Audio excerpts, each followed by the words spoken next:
Hello, everyone, and welcome to Moogle Radio, episode 213. We're back. We're back with Oh my another God, episode of the podcast. you actually said the right intro. Yeah, I know. It's a miracle. I'm very surprised because I just finished recording videos, so I was recording for something else. And then, yeah, for once I actually remembered the intro. Well, You remember this is Moogle Around. I remembered which podcast I'm on. I'm old and dumb. Anyway, Paul, how are you doing? I am old and sleepy. I'm alright. I had a little bit of an upset with some medicals over the past couple of weeks. I got diagnosed with plantiofasciitis, which is basically called stepping on a rock syndrome, where every time I walk, one of my feet feels like there's a rock constantly at the heel of my foot. And I'm already a cripple as it is, so it's a lot harder to walk for me. And I've got a tournament coming up in exactly one more weekend. But other than that, I've been doing good. I've been paying away. It does sound a lot like a raid mechanic. Yeah, just rocking. It's a Titan mechanic. It's fine. Rocking the foot. So, see that in the next... I don't want it to make your own injury sound bad, but, less than it is. But, the name of the injury does sound a bit like something I would see, as you said, Titan use at some point. Plantiofasciitis. It's like... like some sort of Mandragora. As Mandragora raid boss for some reason. I think, that is what I've happened. I've also done a bunch of blood tests because I have to have regularly tests because I am coming up to the age of 30, which would be not next week, but the week after I will be 30. My body may be a 60 to 70-year-old, but mentally I'm like 5. But I've had a bunch of blood tests and stuff shoved up my arse. Just checking for cancer because that's just how life is. Better safe than sorry. When the doctor asked for tests, she just... But I did get very lightheaded because they took like 6 bottles, vials,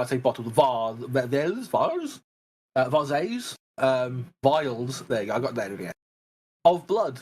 So, and then I tried to walk out of the hospital. Not a good idea, where I nearly fainted, so they instead rolled me out. So, But enough doom and gloom, I'm doing pretty good otherwise. Chille, how are you, other than the stress you've been feeling this week of not streaming because getting new internet cannot let you stream? Yeah, Streamlabs will not connect to Twitch for some reason. I don't know why. It's really frustrating me. And I found, supposedly there's a way I can test, and I'll have to do it after if Paul's awake after this, I might have to pester him for some stuff. But yeah. No. Oh, and also I've got a front door that works after 6 months. So that's good, right? I have a door that works at the front. Yeah, not getting robbed and people coming into your house is definitely a good thing to have a door. Yeah. If anyone that doesn't know, the bottom lock got rusty and it fell off. I was able to put it back on for not completely, but with like a temporary thing. When you get to that age when your knob starts rusting off. Anyway, I'm sorry. About us and enough about rusty my knobs. But we should move on to our guests because we have some guests on and we have a lot of guests. I have a working door. That's all that matters.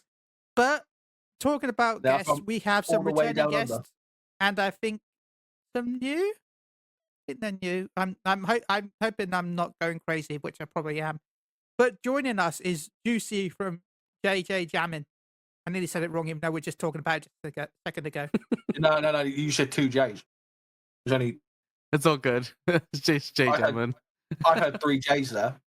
JJ and then Jamin. Jamin has a J. That's 3 J's. No, that's a typo. We also have Zeke just sort of and keep Killer adding Queen. J's. But if you keep adding J's, it's going to be anyway. I'm going to let you all introduce yourselves. Yeah, I can start. Hi everyone, my name is Juicy. I've been on this podcast maybe 2 times in the past, so for Hairspray and the Halloween special. So thank you, Paul and Chille, for inviting me back. And I'm sorry. I have back. 2 new cast members with me this time around. If you guys want to say hi.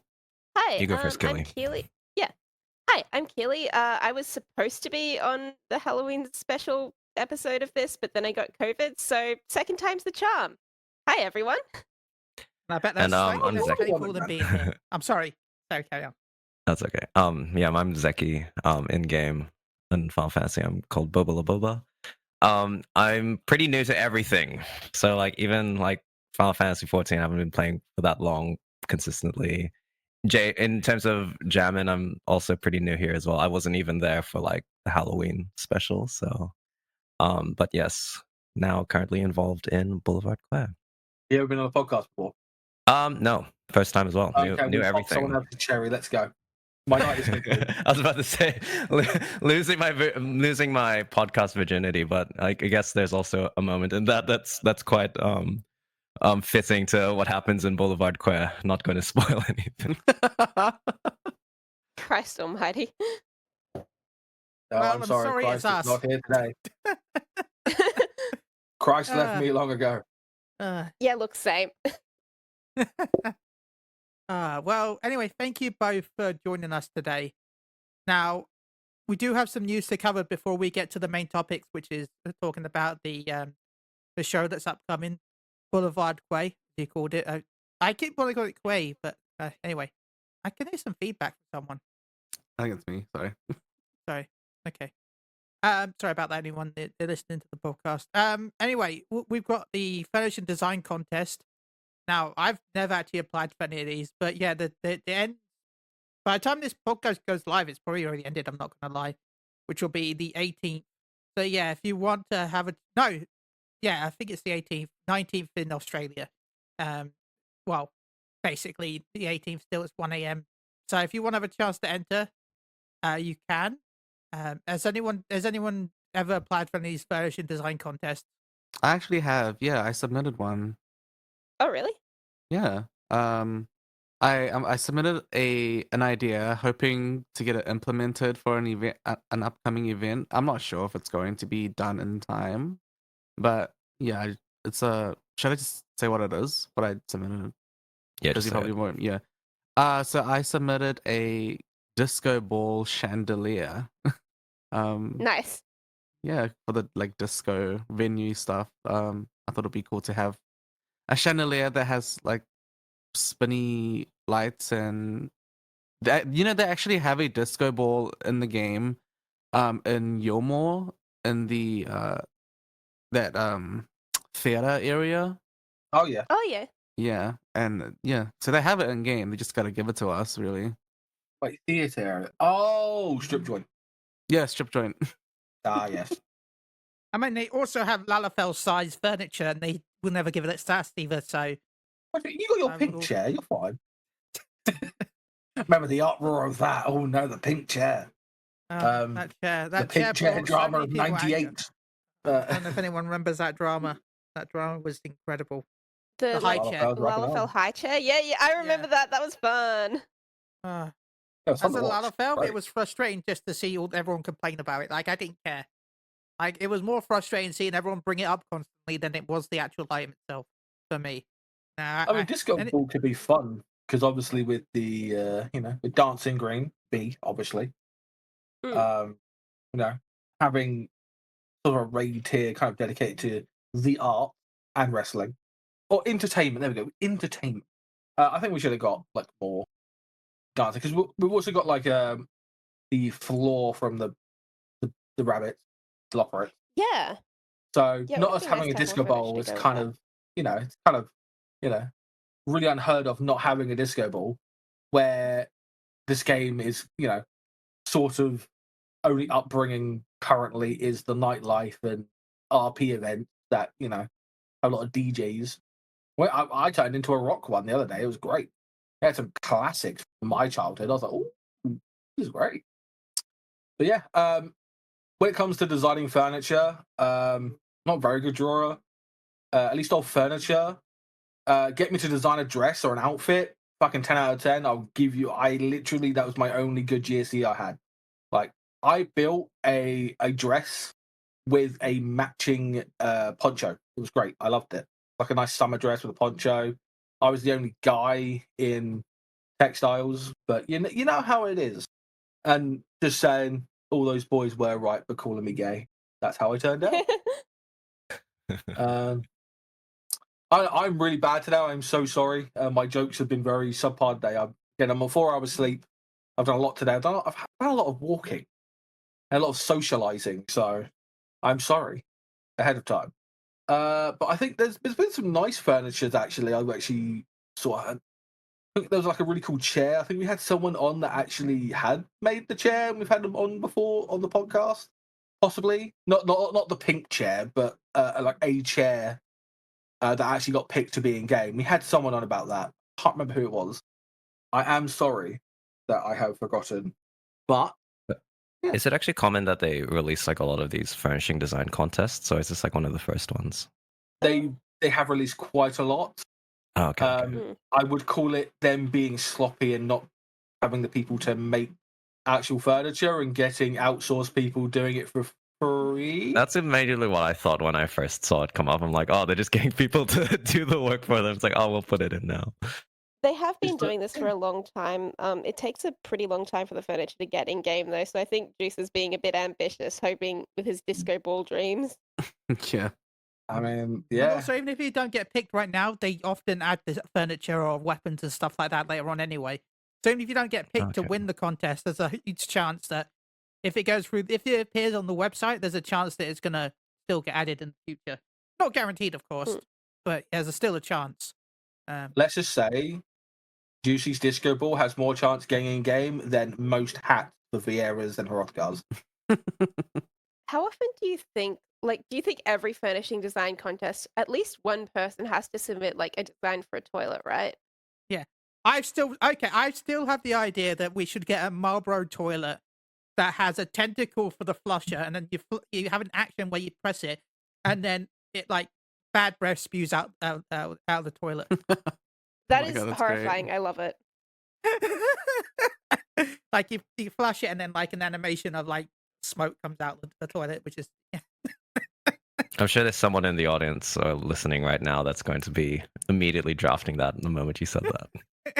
I can also see a lot of people in the audience that are modders and have probably already done that, but for the wrong type of reason.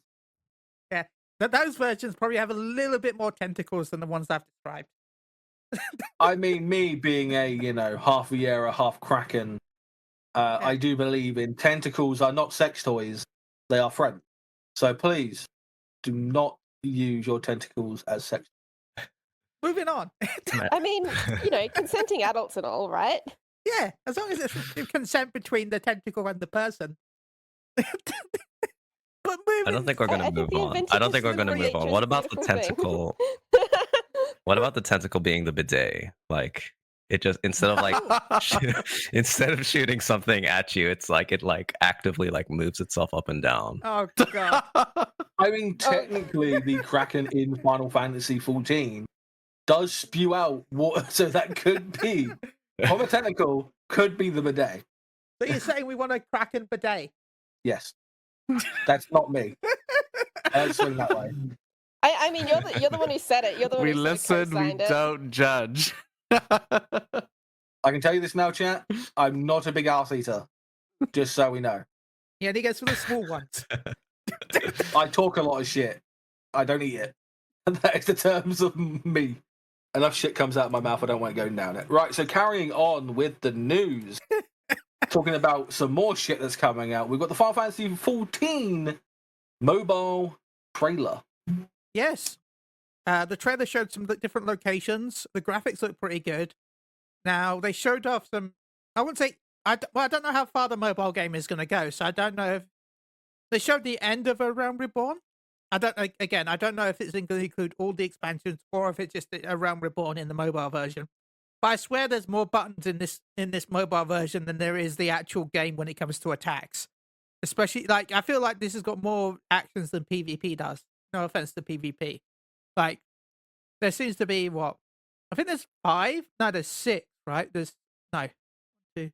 Okay, but... there's 7 and a dash. How are you going to play this on your mobile without your mobile just exploding? Or burning your hand? Or going melting like lava? Yeah. I really do admire people who can manage to make controls work on mobile games too, because I've tried playing a little bit of like a little bit of mobile action gaming. It's really hard. I'm bad at it. I got big fingers. I got the sausage fingers. I feel like for a game like this, you need a gamepad but like one of those like ones that your phone clips into to play something like this. I don't think you could probably play it easily. Yeah, like you could, but it'll be easier with that than it is touchscreen, probably. Yeah, that makes sense. I tried playing Love and Deep Space, and I got like 10 minutes into it, and then I was like, I don't want to play this gameplay on my mobile phone, and I quit. And I uninstalled, don't want this way. Okay.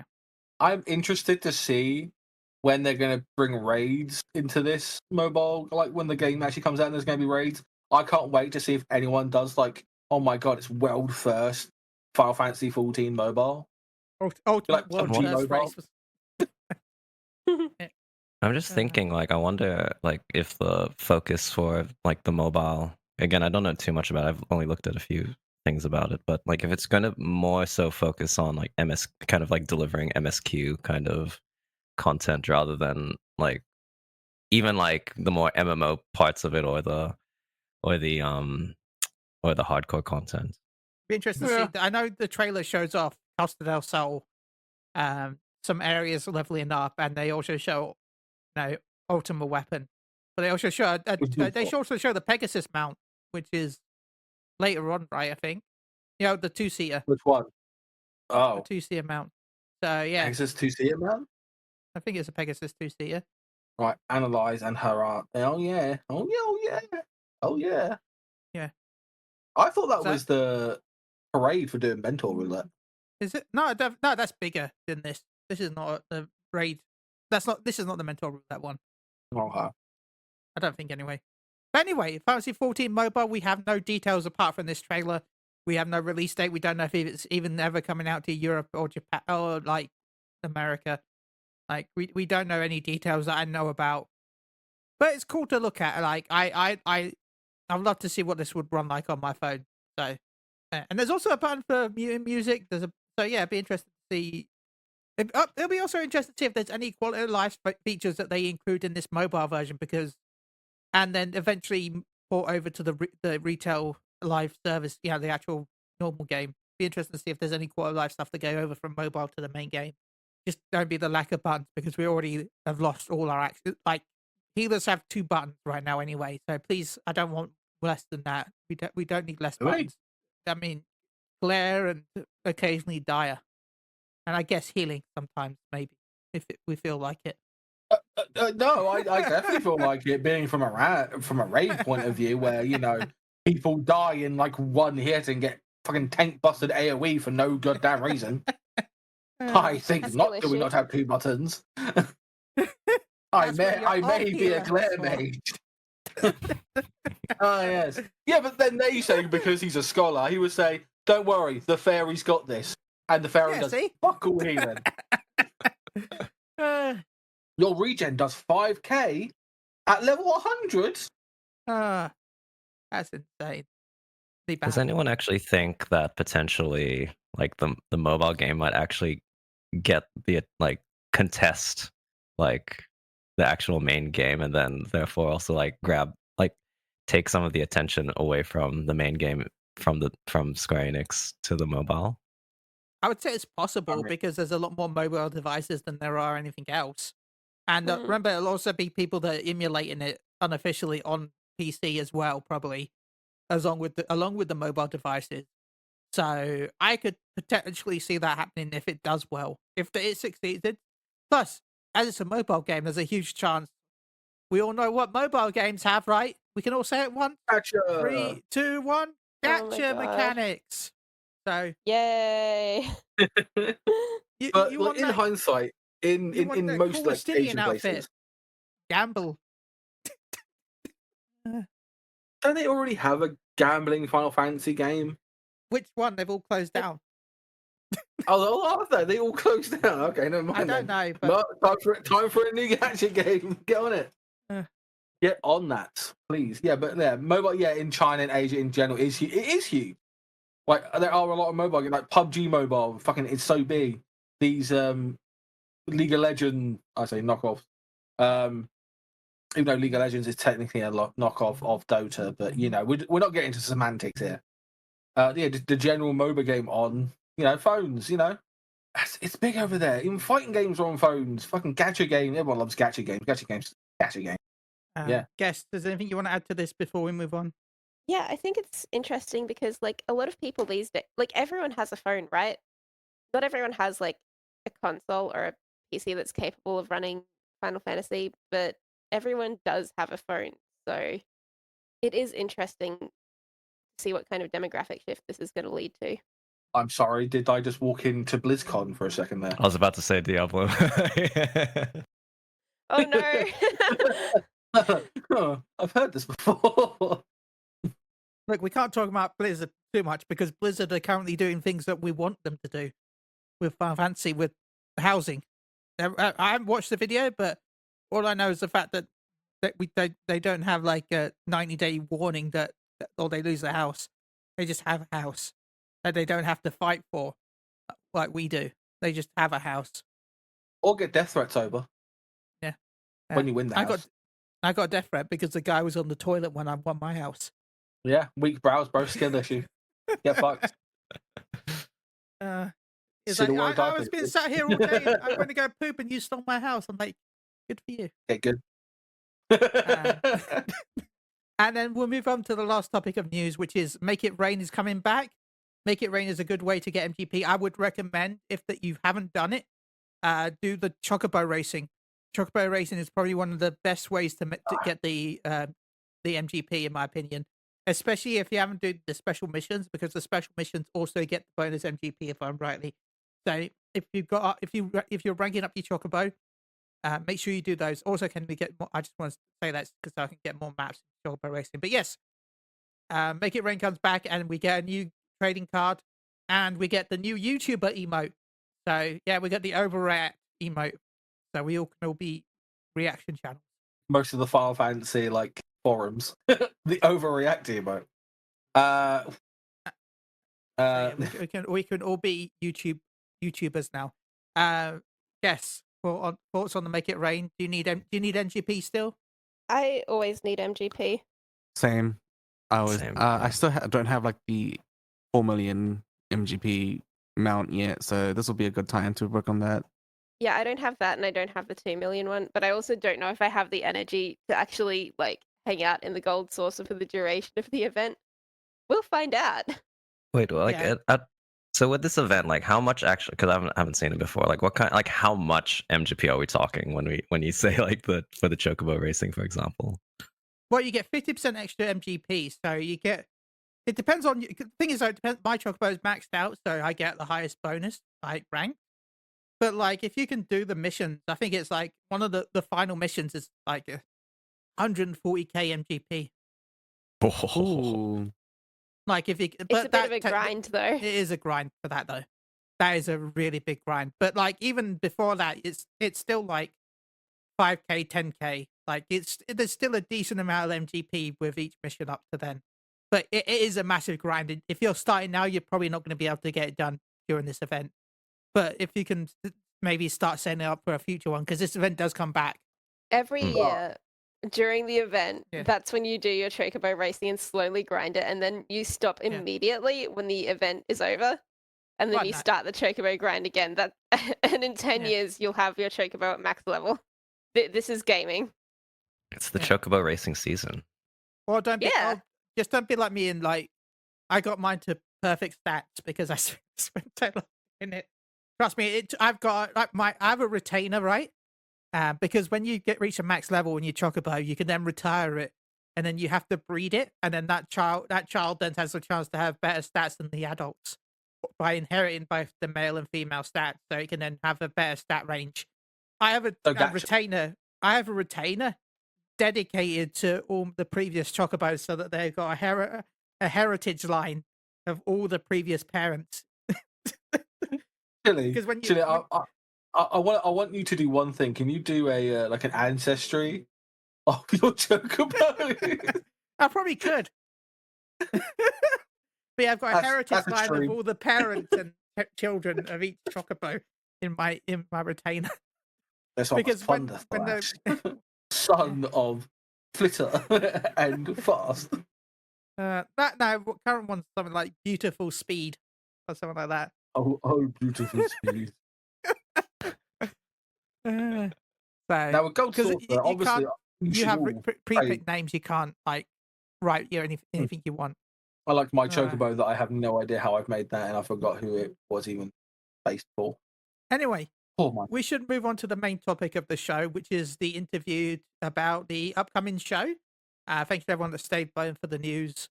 But the main topic, of course, is the Boulevard Kweh, which I'm excited for.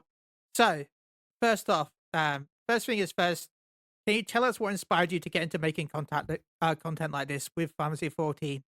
I think we should start with Juicy because yeah. So I used to host karaoke nights on Final Fantasy 14 monthly last year, and through that I met a lot of people who were very interested in singing, and I thought maybe, like, first of all, I was just like daydreaming about this concept of running a musical in the game.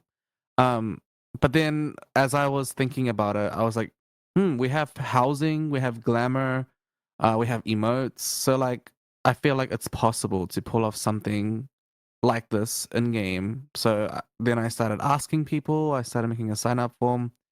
And then, yeah, like Hairspray happened. And then that was a huge success. And since then, we've been doing content like it, like the Halloween special. And yeah, like now we have Boulevard Kweh, so that's what inspired it. Zeke, earlier on you said you're new to content creation. Is there anything you'd like to add to this? Well, it just like kind of going off of it when like the only reason I ended up finding out about like what Jamin does was like just through browsing through Party Finder and seeing that there was like, oh, there's a karaoke event, or actually the first one before that was seeing the Halloween special. And like the first time I saw that, I clicked on the Twitch stream. I already told this to Juice, but it's like the moment that it happened, it was like it was the first. I didn't get to see it like at the very start. So like the first thing I saw was Crusader, and he was singing Thriller, and I was immediately fitting to the name. I was immediately jamming to it, and then immediately also just like sending like everyone I know that plays Final Fantasy things like, have you seen this before? I've never seen someone do this kind of content before in my life. This is so awesome. And then eventually, like with what Juice was talking about, the karaoke, I just immediately had to be a part of that, seeing it for the second time on PF, thinking, oh, this is going to be like a really novel idea.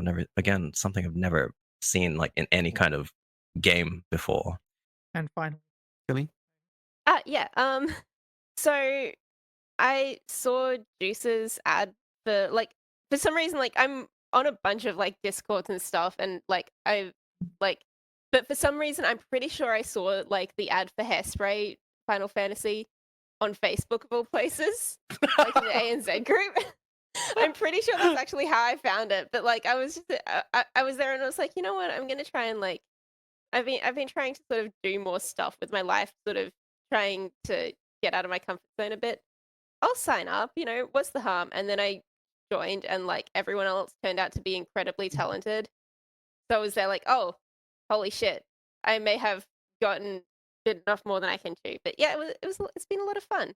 Been sort of doing stuff since. Awesome. Well, while you're talking right now, let's ask the second question. Well, I guess, do you have any history in theatre? For me, no. But I was part of a group in university that was really into theater. We used to have a annual review, so like a show where it's just song performances, but as in musical theater where there's like a story and there's like like actual characters that people play. No, but I'd love to be one day do something like that. even on a community scale, not something as professional, but just for like my local community, if they ever decide to host a show of any musical, then one day I'd love to do that. But yeah, not that much history in theater. We'll just do the same orders if that's okay. So that way I don't have to keep saying so. If you want to do the same orders. Yeah. I have zero history with like anything relating to theater or musical theater. I have a background in music, but basically what you're gonna see if you tune into watching it in Boulevard Kweh will be me doing any form of acting or voice acting for the very first time. So a lot of like I feel pretty confident in a lot of the singing parts of the musical, but if he's like, again, when it comes to like the spoken parts, I guess that's me dabbling in acting or theater for the first time. But it's been a lot of fun. I've been enjoying it quite a bit. I got a C+ for my final exam in high school drama, and that was the last time I did anything acting related before Hairspray. Gained a bit of experience the past year though. I think a lot of us slightly above average. I would have thought B would be average. It was because I didn't attend. I skipped a lot of rehearsals, if I'm being honest. Because I was like, okay, so 5 of the subjects I'm doing are going to count for my score to get into university, right? And based on how they're weighted, drama is not going to be one of them. So this is going to have to be a bit of a sacrifice.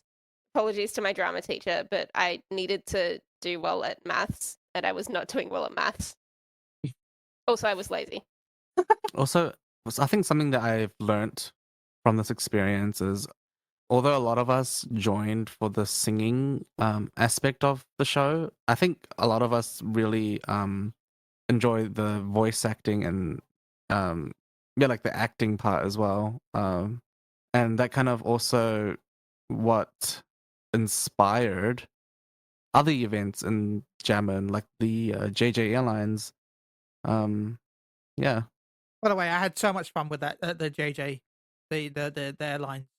Thank you again. I feel bad in a way because I was being so mean to the people in the economy, but that was so much fun. Oh my god, that was perfect. I made the character like deciding like, oh, I'll be the flight attendant in economy and I'll be very mean, and then everyone in economy like sort of retroactively justified my decision to be super mean.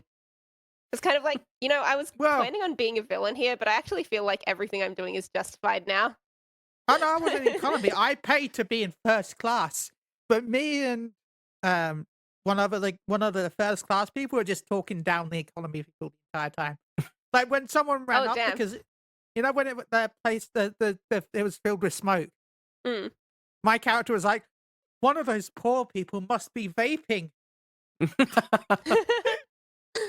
I think I do remember that. Yeah. Then when one of them kept running up and down, we're like, oh god. He's thinking up first class. It really did feel like first class and economy had like that Stanford prison experiment vibe, where it's like you had the people on the upper echelons and like the people like the plebs in the economy. It was funny because me and someone else were feeding off each other the entire time. Like I saw them doing that, and they were being a snob. So I just like, you know what? I'll do the same, and we were just going back and forth the entire time. We could be snobs together. Because that's the only time I'm ever gonna afford actual first class. Like I've never afford an actual first class. I've got business. Oh, fancy. Yeah, that cost me a lot. I've done first class train once, but that's only because I booked some seats in the normal economy, and someone decided to sit there, and they refused to move. So the staff was like, "You can just get a first." I'm like, "Okay, thanks." Nice. Fancy pants, Paul. No, okay.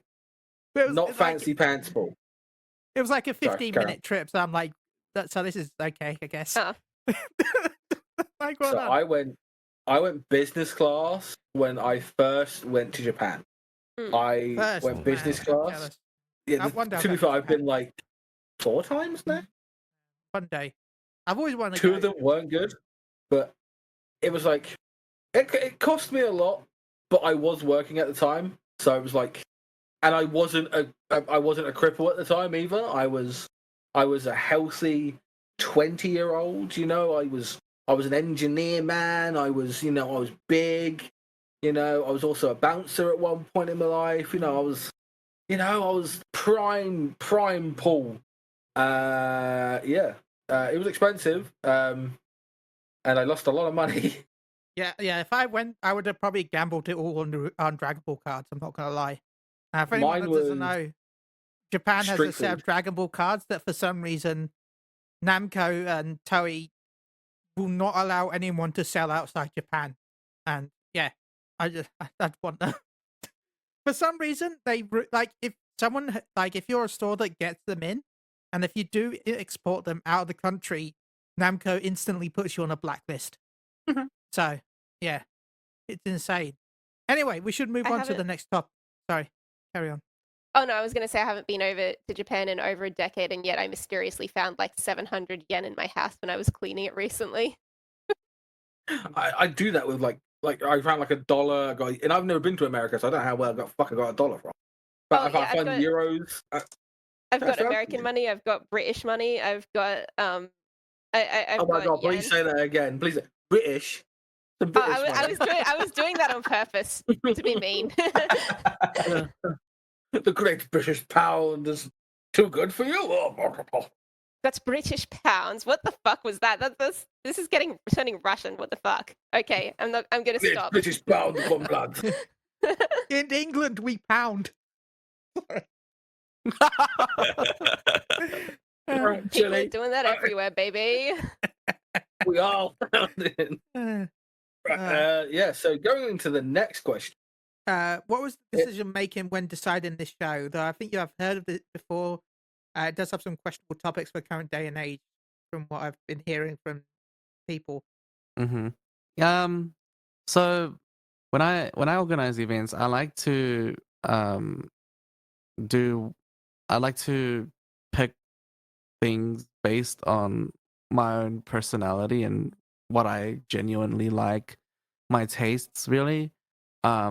And so Avenue Q, which is what Boulevard Kweh is a parody of, is a musical about puppets, and there are themes of like, adult themes like coarse language, sexual humor, and a little bit of racism. But while it's like in a comedic tone, it's intended for entertainment purposes, and it really reflects the era of when it was released. So like around the early 2000s. So people who grew up watching or just being exposed to media around that decade would be familiar with that type of humor. So like for myself, I really enjoy that type of humor.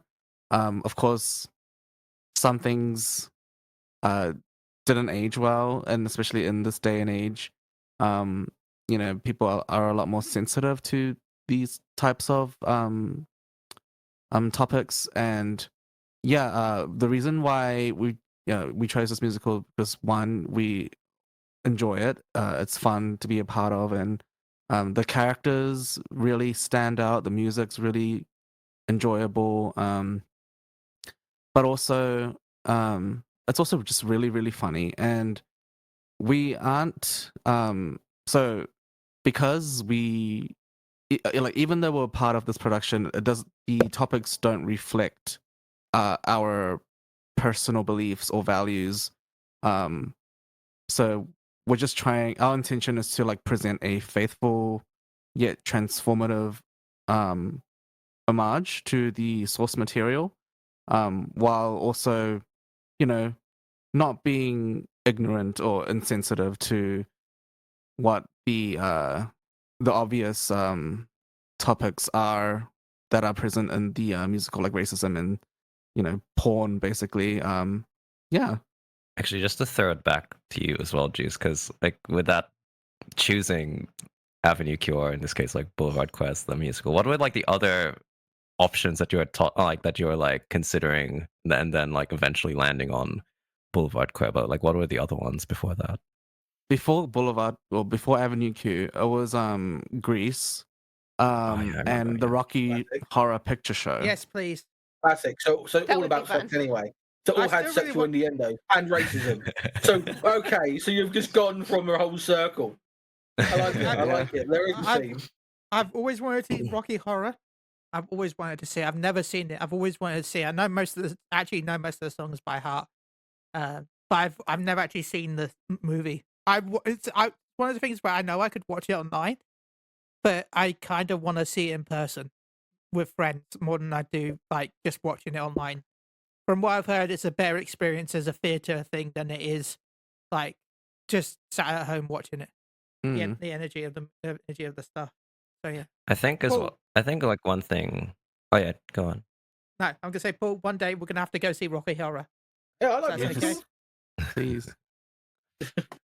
I resent it, but I love musicals. One thing I was going to mention. Sorry.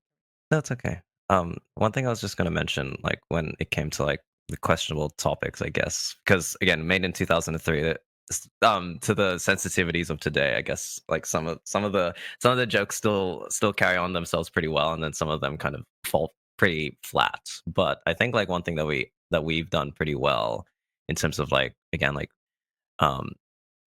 in terms of transforming Avenue Q to Boulevard Kweh is also like just trying to make sure that the blows are softened from like the questionable topics by us like trying to tinker with like the lyrics and the script so that it fits the context of Final Fantasy 14. Like, Yeah, so for example, yeah, you can go, Killy.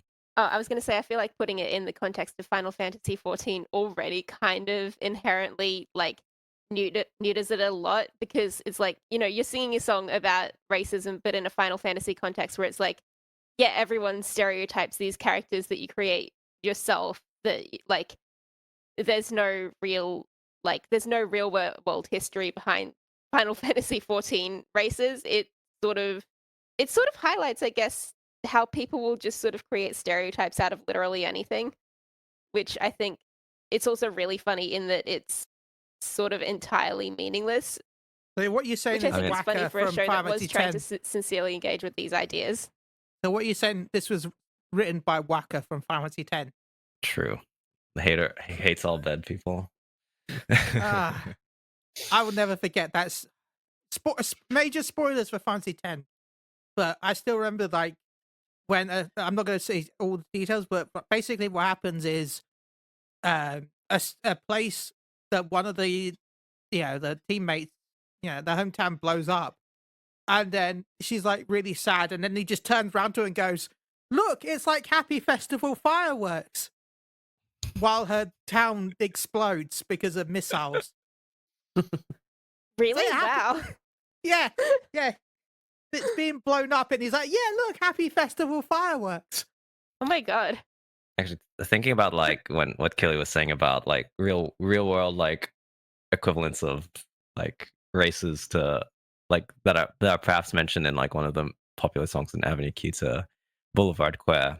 I guess like funnily enough, I keep mentioning this all the time because when I first played this game, I played as like a female aura, and then moving to like materia and like kind of starting anew, I guess, when just during like Endwalker and playing it through Dawn Trail, I never actually experienced or knew about the discrimination that like Lalafels face now that I'm playing a Lalafell.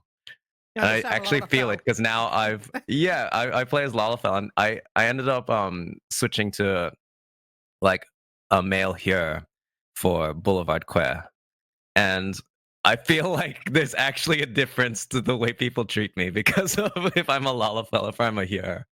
Damn, really? Yes, it's really it's really crazy. Like I actually did not notice it.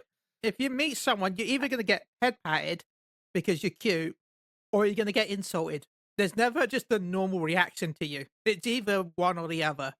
You're never just like, "Oh hi." It's either head pat or punted. There is no normal reaction to a Lalafell as a Lalafell player. I will say that one of the first Lalafels I met did like spend a lot of time trying to crawl up under the skirts of like female players of taller races, which was perhaps not the greatest first impression, but I think that was just that guy actually. No, that's my No, that's a lot of Lalafels. What? We do deserve. We do. I'm not saying that we're innocent. You not deserve me. the harassment. So what we're saying is racism against Lalafels is okay because the stereotypes are They correct. deserve it. I'm one of the Some good of the ones. I'm one of the good ones. Look, I'm a good Not one. for long, you won't be. But all I say is the fact, like, Shit, all I are say you- is I like tall are you people. really? So therefore, if I play a Lalafell, everyone is tall to me. Are you one of the good ones? What was your name before Dad and Chille? Really road swinging. Yeah. What was that? Compared to some of the other names that you picked, I feel like that was a good one. Look, having a Lovable Rogan name called Boobable. Lovable Boobable is completely fine. What was the other name? What was the other one that we had? Kunterkrusher with a K. So I feel like road swinging is a little less than either of those. So then there's Kunterkrusher is a fantastic name. So it's Boobable, to be fair. How it hasn't got banned? Fuck. how Cunt Crusher never got banned. Again, to be fair, the word It was cunt. okay. Sorry for you Americans. The word cunt is not actually. It doesn't actually get. It doesn't actually get things. What's it called? It Filters. doesn't say age restricted. Yeah, it doesn't get like not like shit fuck or anything. That gets like blurred out. Because it's But literally a part of the body. It might not be the best way to Exactly. It's call the it. best part. It is the one that gives life. I don't know how it could be a bad word. I will live to this till my grave. Cunt is a good word. We all come from one. It's great. It is the circle of life. You know what, Paul? You can ask the How next will this question. play 'cause out I'm going if to we step just away like let from him this. continue? You can ask the next question, Paul. I'm going to step away. Okay, so the next question. What do you guys think about the word cunt? So next question. So, what are some of the challenges involved of making theatre-based content in Final Fantasy XIV? Interesting. Don't worry, some of us UK people also use the word cunt a lot, like me. Ziggy, Kelly, feel free to answer first while I think about. True. Theater-based content. Content. When it comes to theater-based content, I To be think. fair, you are talking about a show that does have some cunt content in the terms of porn, so. I think one thing I've mentioned, like especially with one particular song, and we actually had to like change it a little bit because I was just not getting it. One of the challenges I feel like is, funnily enough, when it comes to the when it comes to like some of the choreography that we have to do, like moving around the stage and then like emoting at specific parts of the song, I always like to think it's like, I guess we have the ability to change the difficulty of this, but like there was one particular song that like Juice, like in the first draft of like our choreography, I was thinking it's like, this is as hard as like Savage content. Like you're trying to get like the timing perfect of moving to like stage right and then like emoting, like, and then having like this burst of like 3 emotes that I have to do in like succession, while like also making sure that I'm facing the right way and that like it's all lined up. Like I think that's one of the biggest challenges for me. Is like, So you saying it's equivalent to doing 2-minute burst whilst doing mechanics and trying to get back positionals if you're a melee? it actually does feel like there's like those kinds of considerations involved where, you know, if a song is going for like 3 or 4 minutes, like we technically have to be pretty perfect. I guess like we don't wipe, like the show just still goes on, but I guess the result will be that that the audience is going to see us kind of like in a weird spot or like doing something that doesn't quite match up to the music that the music or the singing that we're doing. I think it's difficult to like with the emotes that you have in the game. There's honestly there are a lot of emotes in the game, and you can really get a long way with what you have. But sometimes when it comes to like certain emotions, it's hard to find an emote that gets that across just right. and like I know, like when I'm doing choreography and stuff, like I've got, I think at this point, like almost all of my emote hotbars full of emotes. Like I've completely cleared out my machinist hotbar, filled it up with emotes, and I'm still just here like, do I have enough space to like express everything the way I want to express it? And then you actually join an expert, and then you're like, oh my god, where's my fucking bars? I have not played Machinist since starting this production. Is Machinist like your main job, like your favorite job? No. Okay, I've got it leveled then. to 90. Like I like it, but it's not my main or anything. That's fine. When I was doing the usher job recently, when I was doing an usher job recently, I actually made a separate job listing, usher, in my so I could have a different hotbar just for that job. I literally named it baby. Usher. Yeah. Sorry. I don't know why Usher just came into my head and I started thinking of Usher song. And in class, Usher. Dance and bard, roll into one. Sorry. I got terrible jokes today. Terrible jokes. Your jokes are fine. Okay, so for me, from a producer's or director's standpoint, choreographer, poker maker. I think the biggest challenge for me is trying to, because everyone that's in this production are not, I guess, on the same level of what's the word? Confidence, maybe? Like some may be a bit more shy, some are fine with singing and voice acting. So I think the biggest challenge for me is trying to get everyone in the same level of confidence. Yeah, like in the same headspace and making sure we're all comfortable, making sure we all have some kind of involved. So I don't want to leave anyone out, so I have to make sure someone's doing something. And even for the singing part, like when we're recording, I have to record guides for everyone, even if they aren't part of the song. I feel like I want to, like, there are some songs in Boulevard Kweh where there are characters that aren't in the original that I've just decided to add to the song because why not? And yeah, like, so I want everyone to feel as involved as much as possible, and that sometimes may not work depending on the scene that we're doing, but yeah, I try to do the best that I can. So I guess that's my biggest challenge. With any theater, really, any theater show in Final Fantasy 14. Just so no one feels left out or feel like they're just there to watch. Yeah. Yeah, I think The Walking Dead did that with the person who played Daryl Dixon, because Daryl Dixon wasn't a part of The Walking Dead, but he was so good and didn't want him to feel left out. They just made him a character. Sorry, I was watching Walking Dead earlier, and then I was.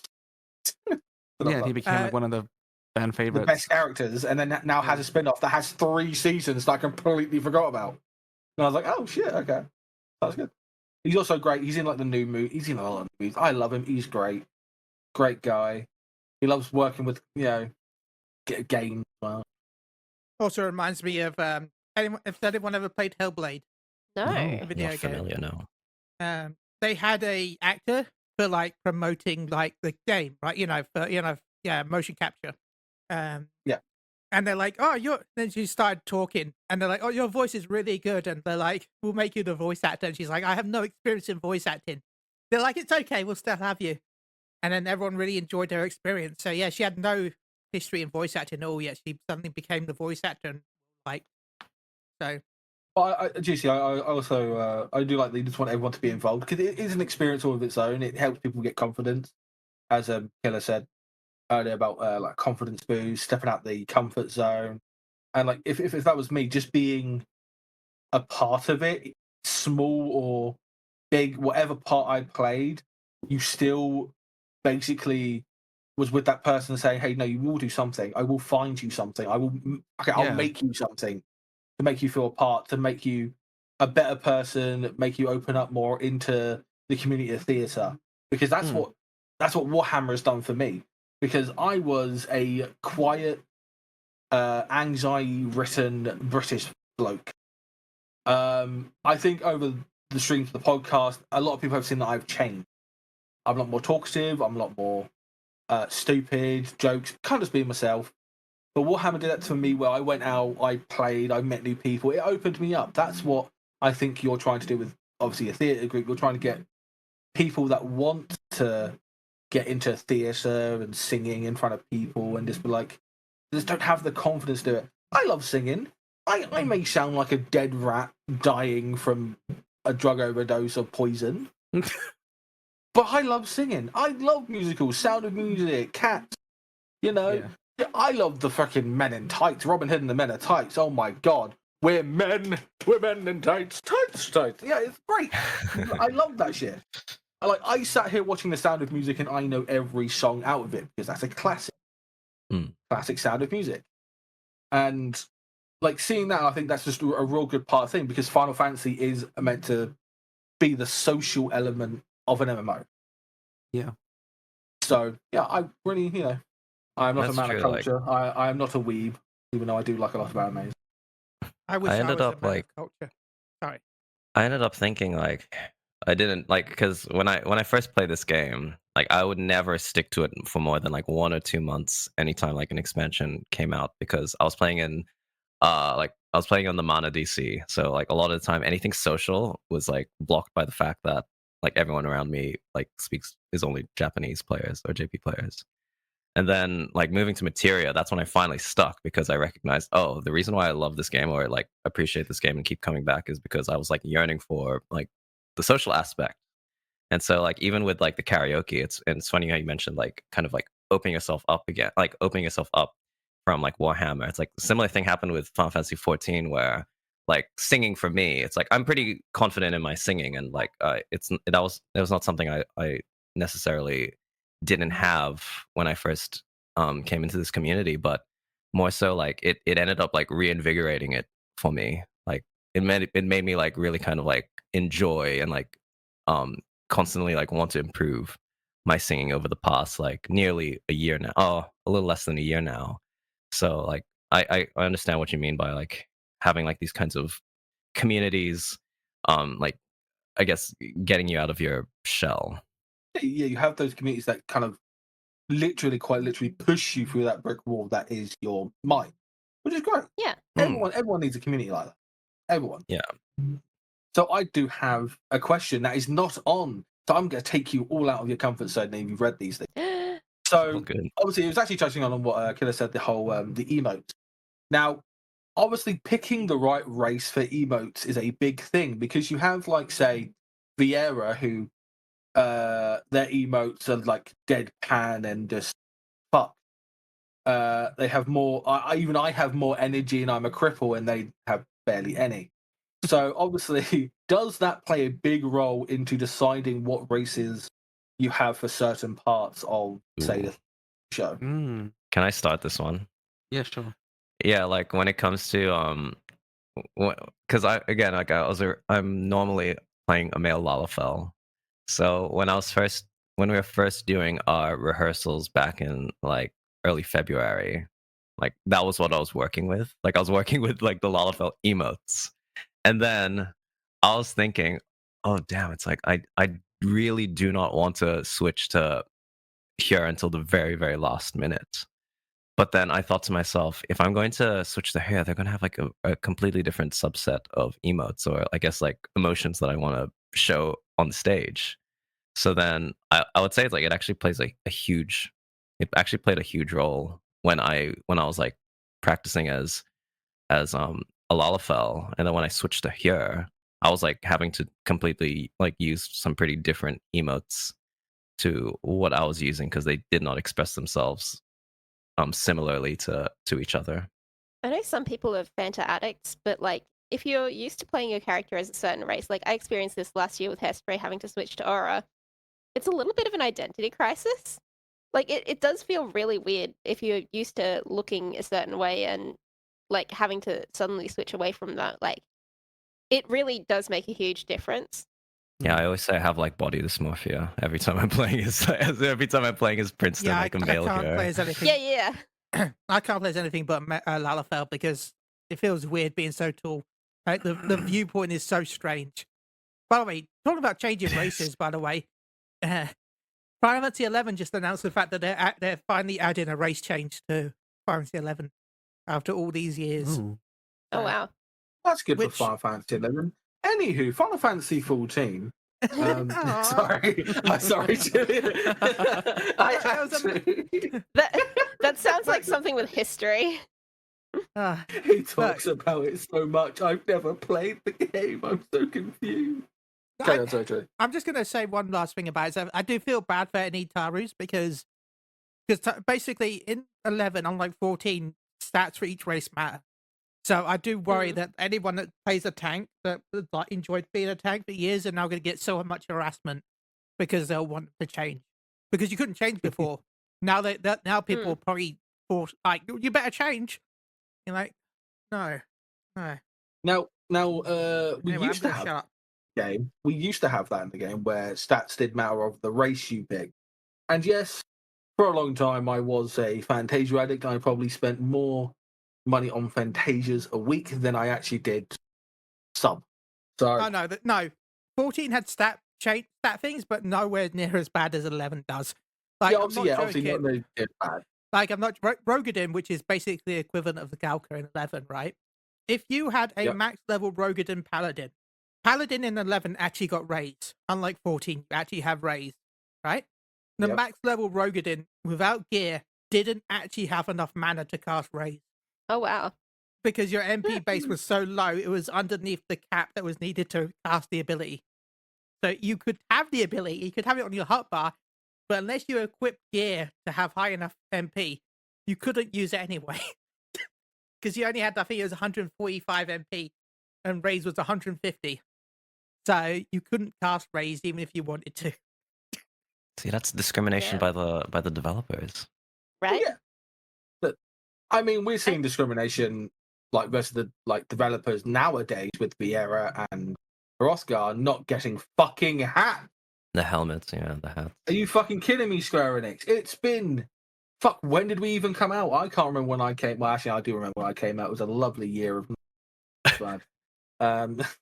of the ye old cunt. I'm sorry. We're back to the cunt discussion. But yeah. Fuck, what were we talking about? Final Fantasy races. Yes, we're gonna races. get so many warnings on Spotify. By the way, if you do listen to this on Spotify, leave a review. I'm sorry. We've been there for years. We've never got any reviews, so if you do listen to this on Spotify, I'm shocked. But anyway, hi. I guess we can skip one of the questions because we kind of talked about it earlier. Which one was that? The types of shows we talked about, the fact that Rocky Horror and stuff. Yeah, we talked about that. Talked about that one. But this is for you, Juicy. I've mentioned it before, and I'm going to keep mentioning it because it was such a fun experience. The airplane event that you did on your channel. Now, do you think you'd ever do something like this again in the future, where you had Twitch interactivity? 100%. So that event, JJ Airlines, was supposed to be a prelude to Boulevard Kweh. So the character Brian, spoiler for those who haven't seen the VOD yet, the plane ended up crashing the Crystal Tower. Brian, the co-pilot who crashed the plane, who's in this chat right now, he is going to be in Boulevard Kweh. So yeah, it's kind of like a continuation. But that event wasn't supposed. When I was planning it, it wasn't really. I wasn't expecting it to be as, and like people to enjoy it as much as I did. And yeah, like after it ended, I got so many messages from people like, "Oh my god, please do this again! It's so fun. I've never seen something like this done on Twitter or Final Fantasy 14 before." So yeah, like that was initially going to be like a one-off thing. But then yeah, I definitely think I want to do it again in the future and possibly add in some D&D elements, like skill checks, dice rolling. So like when you make a decision, for example, in JJ Airlines, the first decision was when the smoke was on the plane, and you could choose to either investigate it or ignore it. And let's say if someone chose to investigate it, then you would have to do like a skill check. Well, what's a good skill check for that? Like in terms of D&D stuff, like There's literally a skill called investigation. Investigation? Yeah, okay. Yeah, you do like an investigation skill check where you would roll a dice, and depending on what you get, you can either fail to find the cause, or or you just find it and extinguish it. So I think that gives it more variation in terms of the story. But it also means the paths will even branch off even more depending on the skill checks.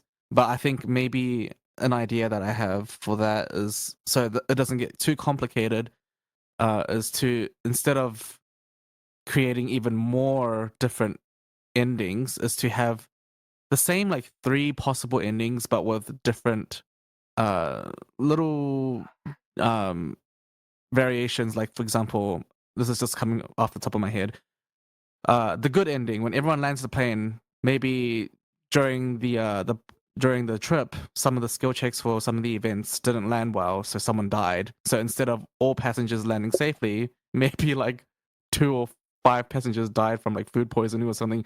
I don't know, like stuff like that. Yeah, I want to add like, skill checks from like Baldur's Gate 3, D&D, and like a future one. Not sure when that's gonna be, but I definitely want to do it again. Yeah. Okay. If you do it again, by the way, just a heads up, put me and Paul down as VIPs for next time again, okay? So you could, in a sense, when it comes to like rolling stuff, a lot of things do have like obviously stats. You could go off the stats of the race of the character that is doing it, but kind of give it like, because obviously they already have starting stats and stuff like that. Probably like knock them off. Probably like, because a lot of them are like 20 plus, and how usually it goes for things. You could just say, okay, say here's they have an intelligence of 23. I think bring that down to like 13, just like knock off 10, and kind of do that for each one. I think will make it just a little bit more balanced, because then they'll get a great idea. Basically, they would get like a +1 to intelligence and stuff like that, which is how D&D kind of worked. As I say, because I am a nerd of D&D, that's where I get my acting and role playing from. Talking about D&D, remember we'll be playing Baldur's Gate 3 next month. So if you want that, make sure you join in as we... Well, okay, I'll be playing it again, but now with Paul. So I'll be playing it again, but Chille's never completed it.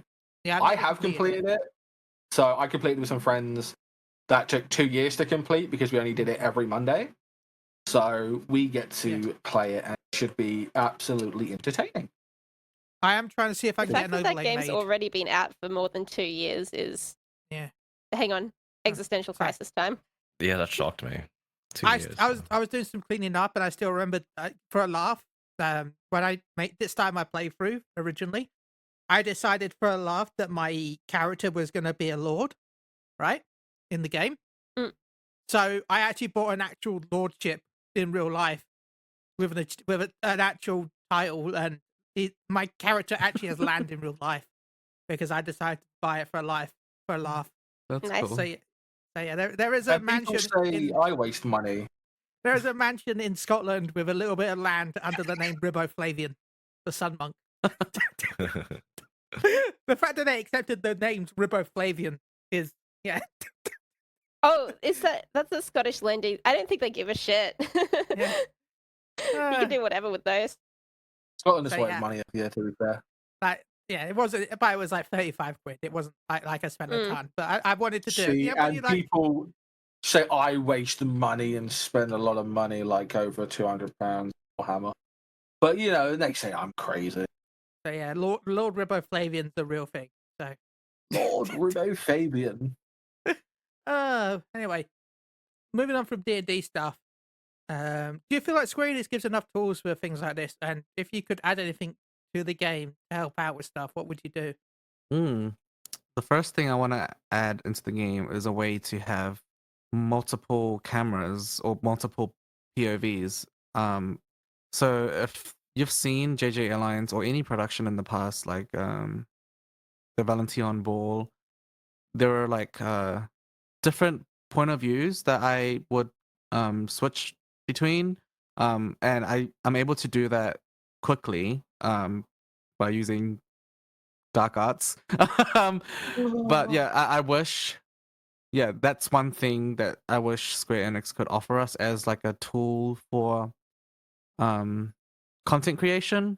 Obviously, something like that wouldn't be a good idea if it was used for hardcore,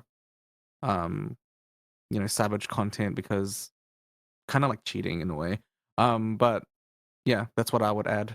Dark Lords upon us.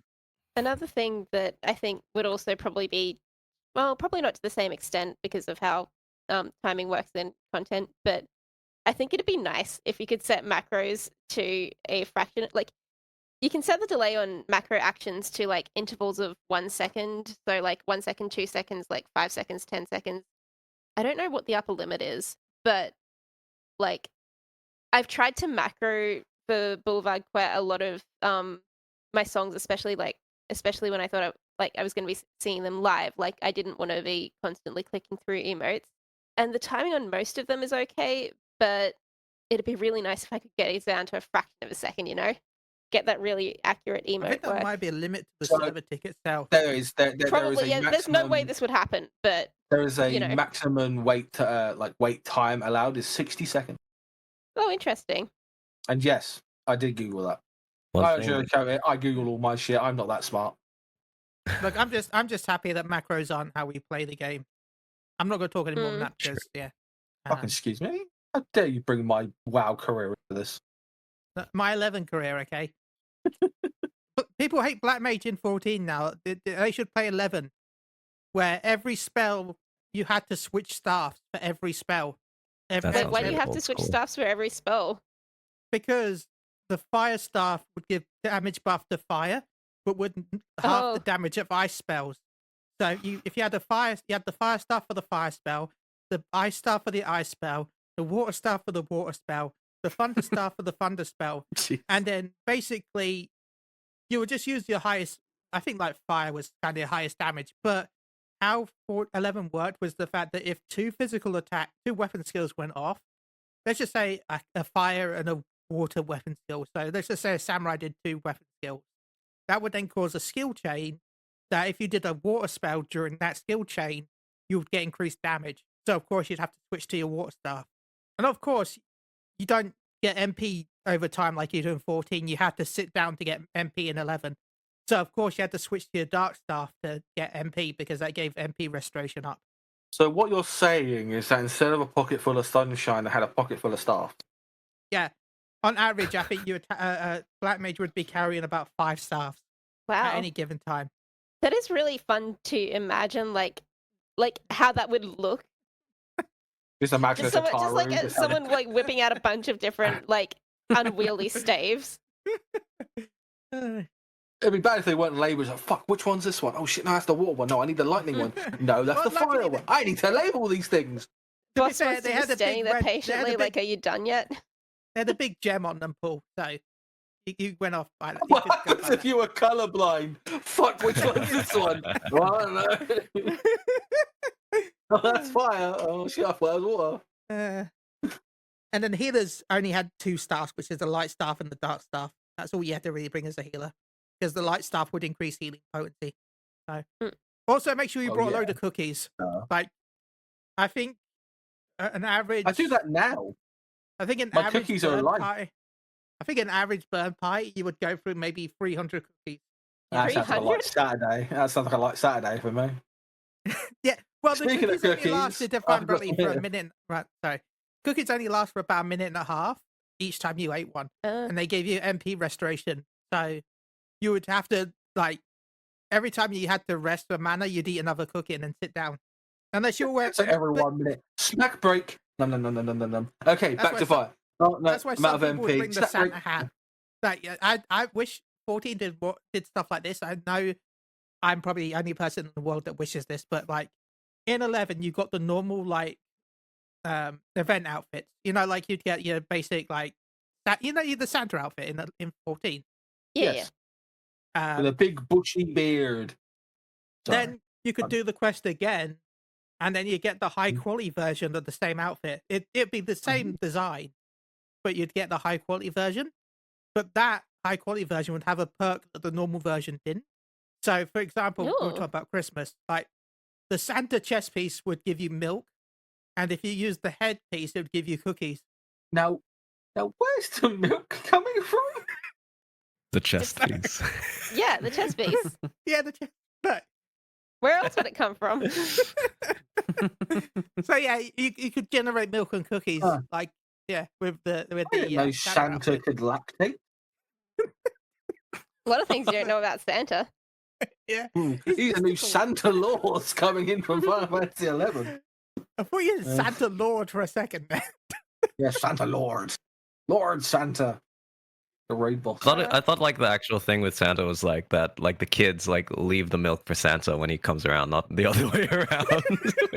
Oh my God. Traditionally, that's what you'd think, but maybe that's just what Santa like wants you to think. That's the dark story of Santa. Because, like, if people know about this aspect of Santa, kids are going to start asking for his milk in like their presents. And he's only got so much to go around, He's only got to wait the entire year to produce more. Miss Santa needs something in her life. Mrs. Claus milking Santa. God. The Krampus was actually the good guy.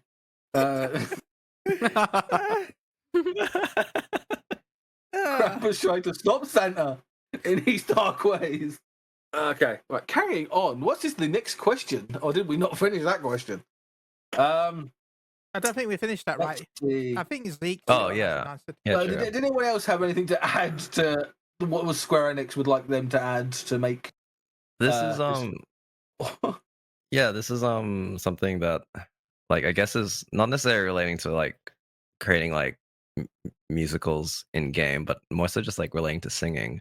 I know that this is like relative. Oh, I don't know if it's new or not, but like this is something that like you can implement with like dark arts. But it would never happen. I wish it would happen, but like akin to like with certain venues, and then like being able to like tune into a Twitch stream for like a DJ or something. It would be so cool if like instead of having to do that, there was like proximity voice chat in the game. And then obviously that'll very clearly have nefarious purposes, but it'd be so cool if like you could actually have like a live venue where instead of having like to tune into like a Twitch stream, you could actually just have like music or someone singing like in the venue. And then it would almost feel like as you get closer to like the stage or something, like you can hear the music, or if you decide to like want to move away, like it'll have that effect. Obviously that'll never happen, but I think that'll be like super cool. That would be super cool. That would also be a lot of HR sexual harassment lawsuits. Yep. I was also, if you really wanted that, and I wouldn't like getting death threats in different types of language because I do play on EU. I already get enough of that if I just play the game. What do French death threats sound like? Oh, they're just fun. You just tell them they're French and then you just tell them to shut up. Yep.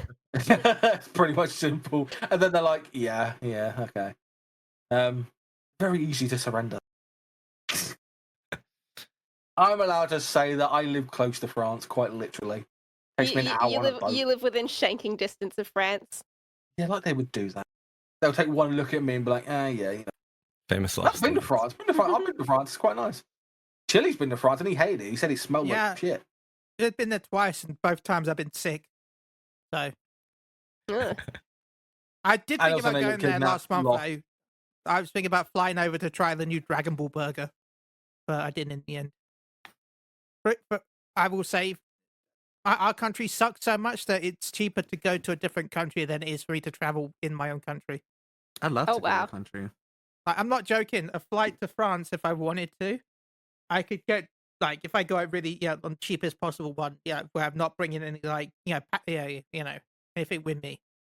I could probably go for no luggage, no nothing. Yeah. Oh, I have the t-shirt on my body, the pants on me, and I'm good to go. And one hand luggage because you always get the one right, the small We one. just said one hand. Then I'm like, oh well, if you don't want to take the other one with you, I could probably go for like 30 quid, 30 to 40 quid there and back. London is 110. That is cheap. Yeah, I think getting to Chile for me, it's like just under 200. Yeah, Paul could get it on an airplane and fly to my place fast. Like I'll never forget that. I'll never forget that story that I saw years ago where someone was like, it was at college, and he had to get a train back because the way he normally gets back, and he found out. No, sorry, he normally gets the train back, but he found out the train was like out of service that day. He found out it was cheaper for him to fly to Italy, spend an afternoon in Italy, get lunch in Italy, and then fly back than it was for him to get the train from his college back to home. Wow. Like, I mean, like me. Like, wow, that's when in Rome, I guess. Shows you how bad our country is. Don't travel in England, okay? Unless you can drive. Unless you're here for a holiday, then I know. Thanks for helping our economy.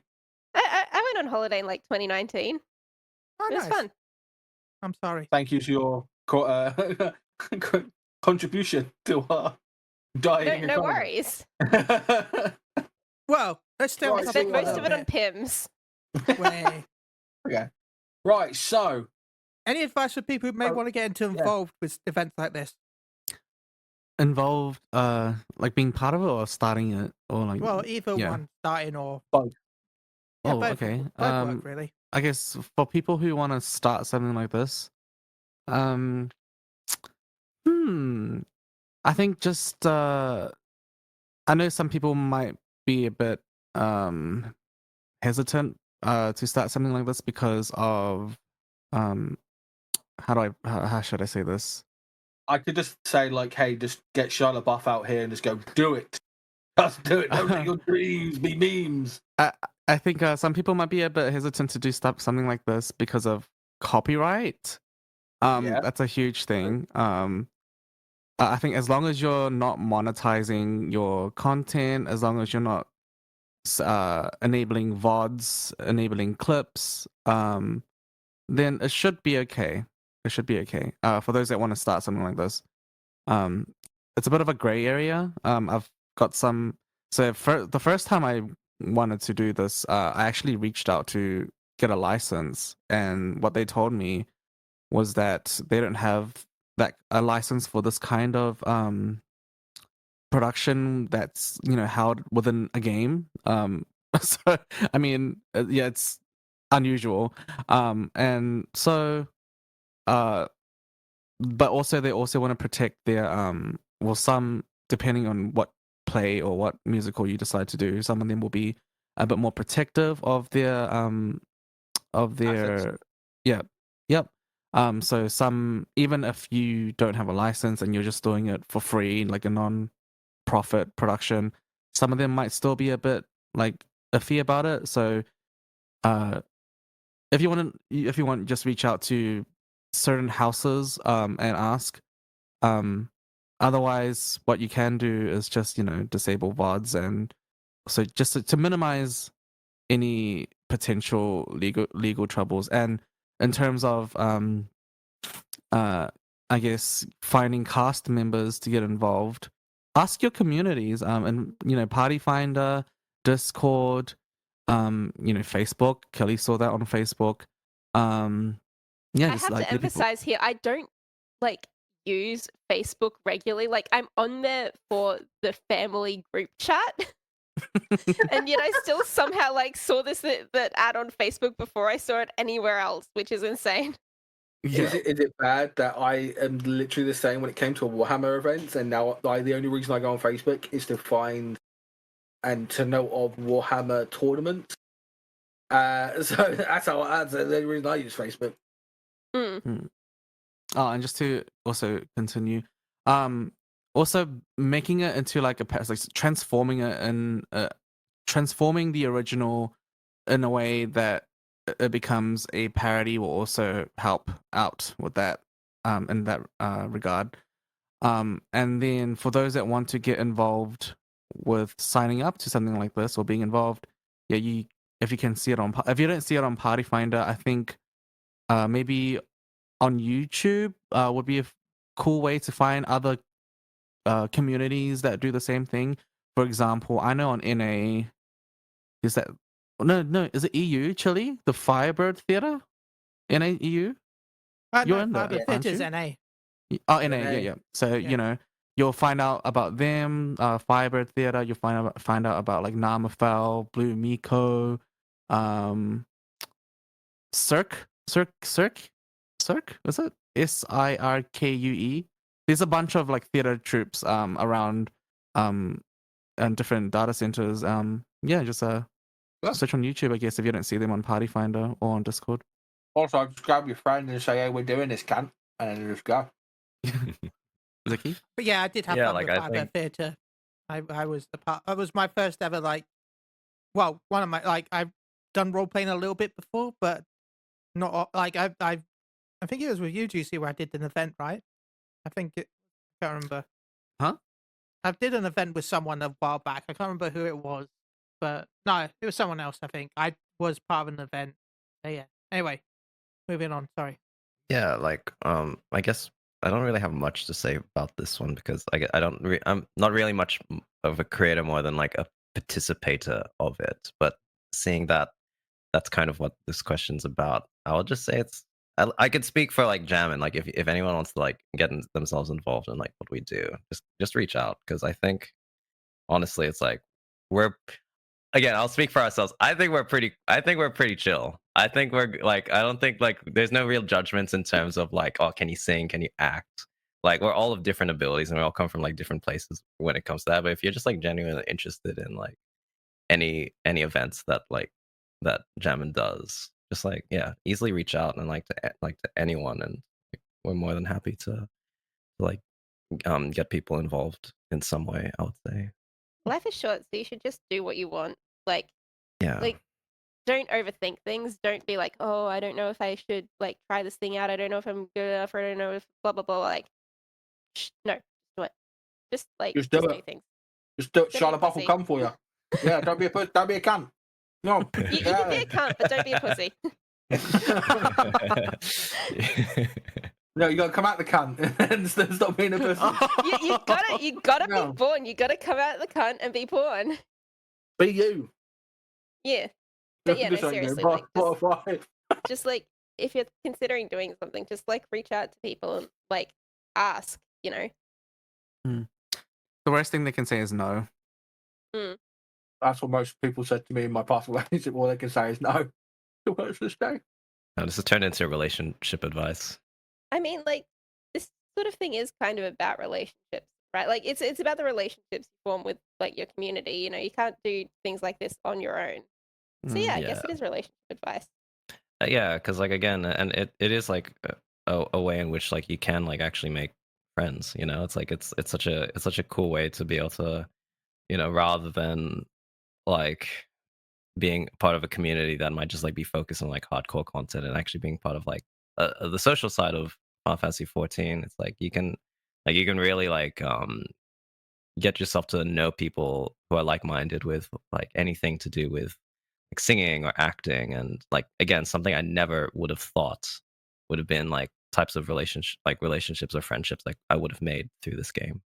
I don't know what other communities are like elsewhere, but I would say our community, Jamin, we're pretty diverse, and we're pretty diverse in what we do. Like we kind of do everything. We have, you know, singing stuff like karaoke, musical productions. We have RP like JJ Airlines. We have what's it, Glam Boss, which is a glamour competition. We have, you know, the material awards. We just do basically we had like an art competition like 2 weeks ago. I saw that. It was quite nice. Yeah, we do everything. So I think being a community that isn't tied to one niche or just like that's focusing focused on like only one thing is keeps things like really interesting and fun. And also a lot more people can get involved in what they enjoy instead of just spectating. Yeah, so No, I do like a good bit of spectating. Yeah, so if you what want I to be do, involved, I'm a content creator. That's all I can do is spectate and react. Yeah. So yeah, if you want to be involved in events like this, find servers like ours, or just you could find servers that you are specifically into. Yeah. Don't be a pussy. Do it. Break that wall. Break that wall in your mind. You can do anything you put your mind to fucking do it. Right. What's the next question? I know I did mention some Fantasy 14 stuff, but I didn't know how long the interview would go, and we normally try to be about an hour. I've been making a lot of jokes. No, it's okay. We tried to aim for about an hour. We've gone a little bit over that, so, and it's been natural, so it's not like we've been, a little bit. It's been 43 minutes over an hour. A little bit. That's not a little bit. A little bit's not 15. It's a lot. It's like every day we get to talk with you guys, so it's fine with us. Yeah. I'm sitting there eating pizza, having a good time, making jokes, talking about stuff. It's inspiring the youth of Final Fantasy players to come join. Do some RP, some counselling. I may need.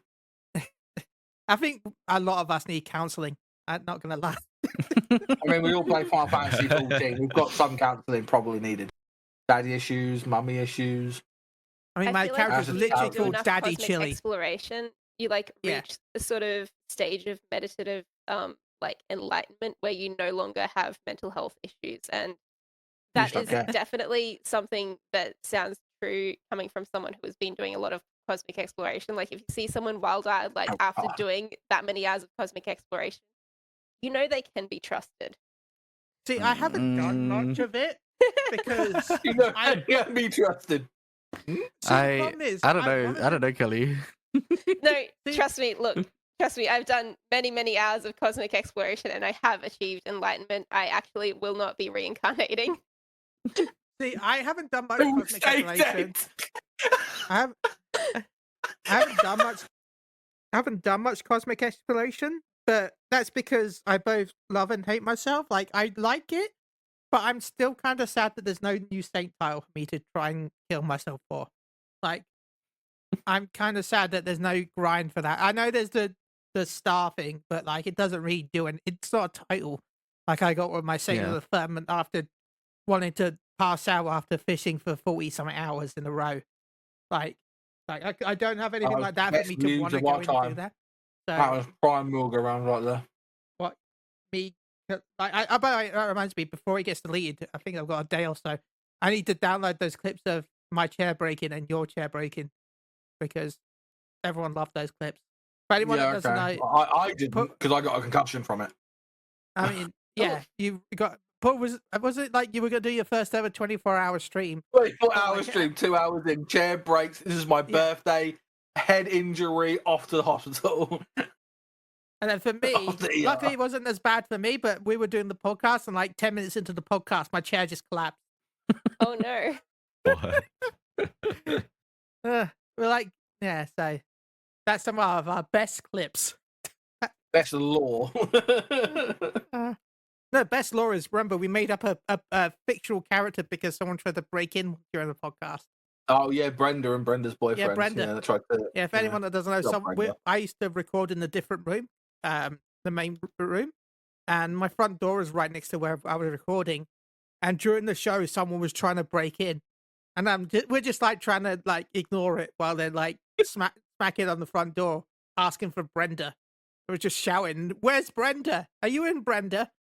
And we're just like trying to record while they're like, Oh man! Spoilers: nobody here is called Brenda. Gary. Let me in, Brenda. Welcome to Moogle Around, everyone, where stuff sometimes happens. Yep.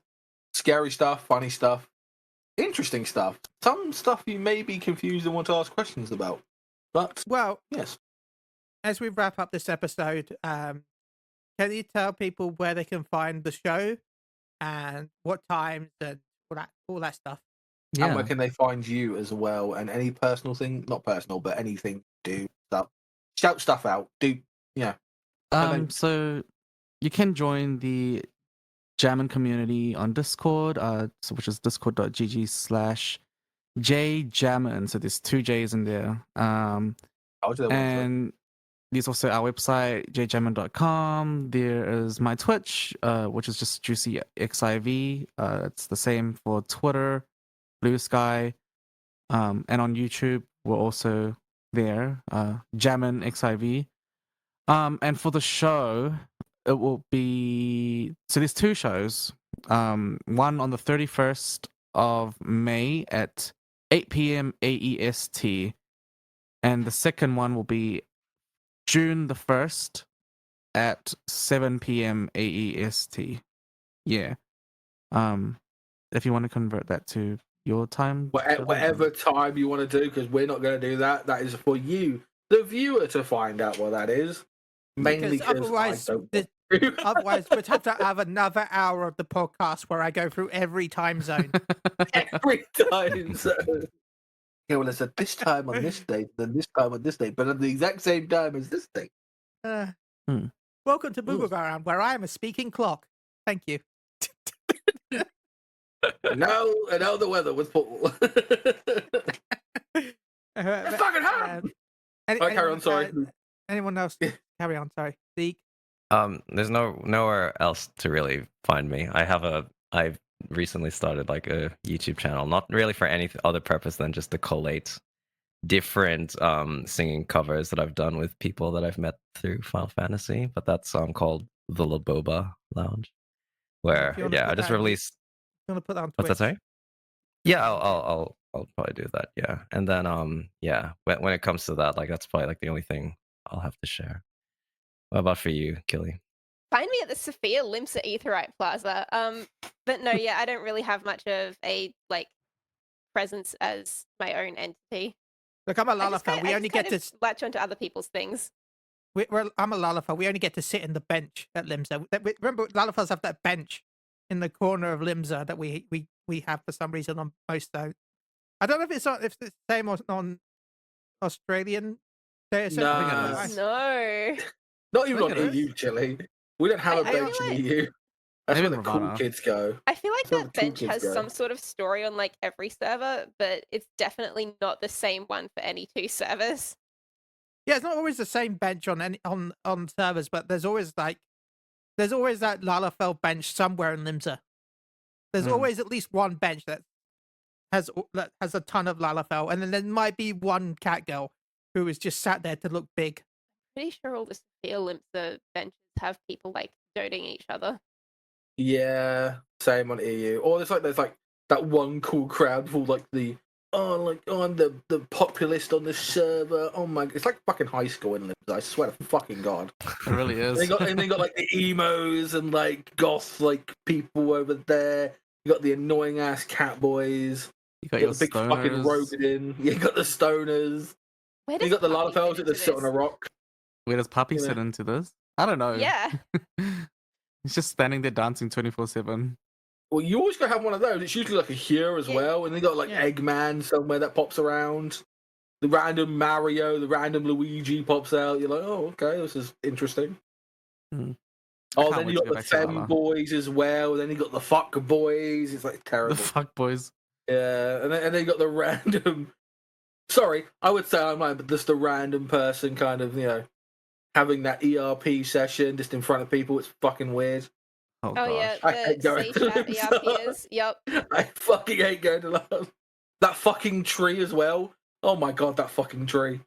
Sprout, I tried to like take a nice cute G pose under that tree in Limsa, and someone came up to me and you were like, you do not, and was like, yeah, people ERP under that tree all the time, and I'm like, oh, okay, cool. Since you're on the, oh sorry, okay. You go. It's like just like speaking of like on that, like since was it Chille or Paul that was on the JJ Airlines that was event? Me. Yeah, just so you also know, there was definitely, I don't know which seat it was, but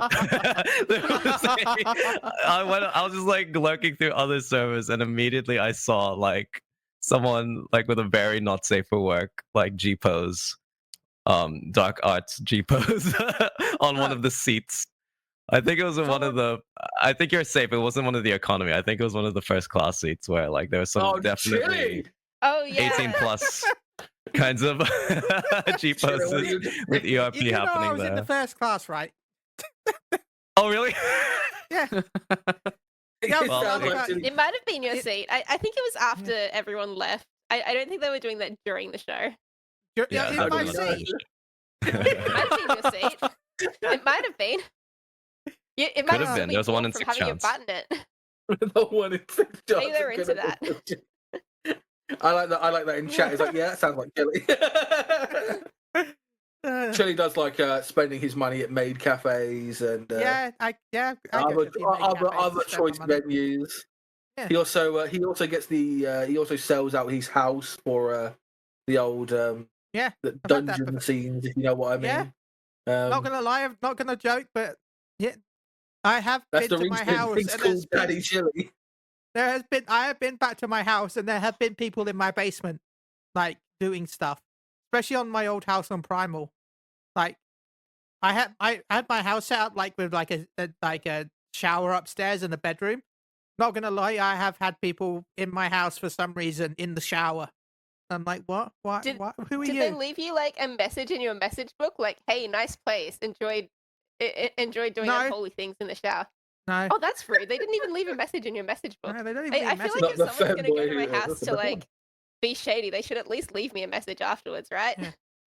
Yeah, let me know if I need to fucking call in the exterminators to like deep cleanse my house. Let me just phone up the priest real quick to cleanse my house for the sin that they have done into my poor shower. If I ever get a medium on Aether, or once they include the TARDIS feature, as I like to call it, I'm totally copying my Ultros house because I have a medium. Okay, I currently have a medium on Ultros and a small on Gilgamesh.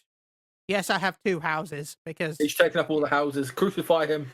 Crucify!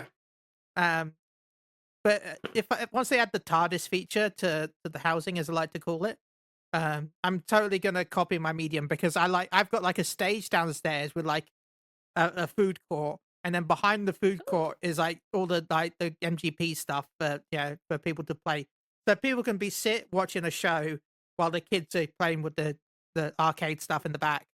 And then upstairs is like the bedrooms and stuff like that. So if I ever get to recreate it, I'm gonna do that because I actually really I'm still really proud of what I did with that house.